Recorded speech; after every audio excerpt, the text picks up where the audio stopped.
Alright, just a quick update to the restoration of this bell. Also, you can see where the oil soaked in wood, but that's the point.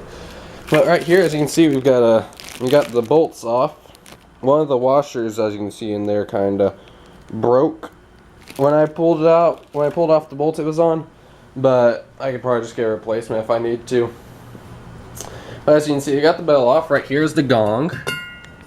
There's a bit of damage right there. I don't know why. Looks like the same spots over there. But right here is real dirty. I got that cleaned off. Now put this over here.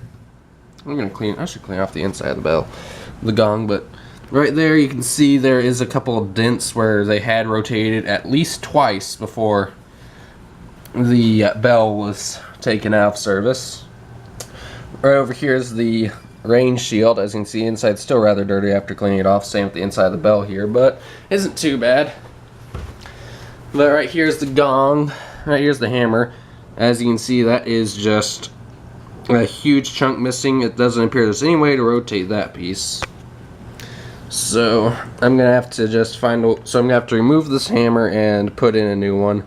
A couple pins holding this on, but looks like I just need to remove this piece here.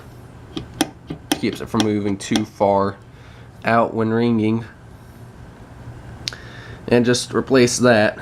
But this is the hammer here, and it will.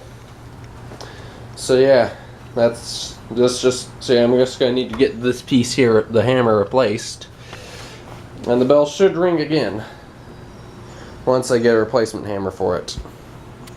Over and out.